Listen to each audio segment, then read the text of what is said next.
My peoples, good morning and happy Wednesday, happy hump day. Do the Humpty Hump, watch me do the Humpty Hump. I am pelvic thrusting right now. You can't see it, but you can feel it. It is papaziti and I've got some LMG gameplay. What the hell? And man, I was like prone right there. There's no way that should have killed me. But yeah, something a little different. I thought, the patch came out. They messed around with the LMGs a little bit. So I said, you know what? I'm going to mess around with the LMGs a little bit. And this is a new map. And it's a pretty good score, considering I'm only running support score streaks with the UAV, the counter UAV, and the orbital BSAT. Yeah, so we've got some newsworthy topics to talk about today.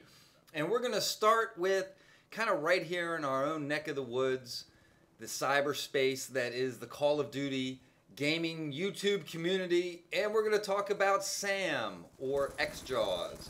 Now, I guess Sam or XJawz is going to PAX East coming up here shortly, and for some reason he feels the need to hire a bodyguard. So where else do you go when you need to hire a bodyguard?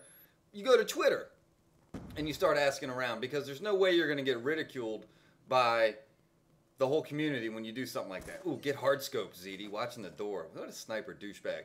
So he took to Twitter looking for a bodyguard. And, Sam, I don't think you realize that 94% of the people that play Call of Duty would lose to a wet paper bag in a fight. And that's if they even showed up to said fight with said bag. Because 100% of Call of Duty people wouldn't even show up to that fight. So I think you're pretty safe. Take a page out of Charles Barkley's book. He used to go out, and this was when he was still playing in the NBA, by himself, and just hang out and go to bars and do whatever. He didn't need an entourage. He didn't need bodyguards or anything like that. If somebody stepped to him, he threw him through a plate glass fucking window at the front of the bar. That happened. That's a true story. And in no way am I really trying to compare XJawz to the round mound of rebound Charles Barkley, as I'm sure Charles Barkley's score per minute and kill-death ratio is way lower than Sam's. Also, I'm pretty sure Charles Barkley is not dating a adult film actress. So, there you have it. There's Sam and XJawz. I don't know. What's up with that? Moving on to Across the Pond. This story just warms my cockles. If you don't know what cockles are, look them up. Curtis Woodhouse, he's a British boxer, used to be a British footballer, retired at the age of 26 to pursue a career in boxing, has done pretty well for himself. He was a champ in his weight division, and he lost recently, lost the title. And as it's so common these days with sports figures that are on Twitter, he was getting a lot of shit from people that follow him on Twitter.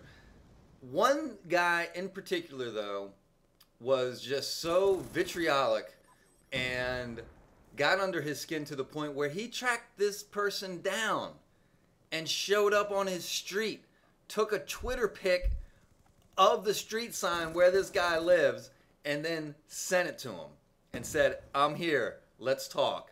Well, of course, cowards as they almost always are, retreated back into the corner of his room, probably pissed himself, and then proceeded to just send out a string of apology tweets and, "Oh, I'm sorry, I was just joking, Why is it that coward-ass pussies on the internet always kind of fall back on, "Oh, I was just joking, it's just entertainment, I was joking, ha ha ha"? Well, Curtis Woodhouse, you are my new hero. Thank you for that. You are the man. I love hearing stories like that. Be careful about what you tweet out. These people with hundreds of thousands of followers, you think, "Oh, they'll never see this. I'll just say something nasty." Well, sometimes they do. Sometimes that person is a boxer, and sometimes they show up at your house. So be careful. And finally, back here in the States, in Las Vegas, and this is another cautionary tale of basically be careful of who you follow on Twitter and who you look up to in cyberspace. And I mean, we all want to be a part of something, but you just got to be careful of who your friends are, even if it's online and even if it's just some group of people that you know have never met and just you share whatever kind of common interest. Anyway, Hunter Moore, who started the website isanyoneUp.com, which was basically a revenge site where people would go on to post naked pictures of somebody who, I don't know, dissed him or wouldn't go out on a second date with him or whatever. Yeah, he started this back in, I believe, 2009. And in April of last year, a gentleman by the name of James McGibney, who is a big proponent of anti-cyberbullying, bought his website from him to just get him off the internet. Just paid him a lump sum of money and said, get the fuck out, stop doing this.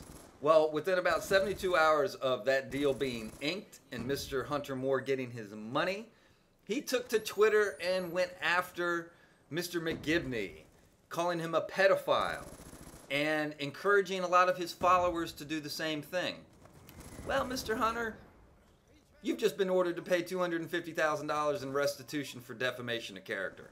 And a lot of his Twitter followers, and this guy's got a couple 100,000, this guy Hunter Moore, a bunch of his Twitter followers are getting sued in the same case as well for defamation of character. So it is the dawn of a new era on the internet. If you're going to just go out there and be a douchebag and think that you can get away with it and that nothing's going to happen, well, I'm here to tell you right now that that is ending. Because what's more important about these cases with Hunter Moore in particular is that they are now setting precedents.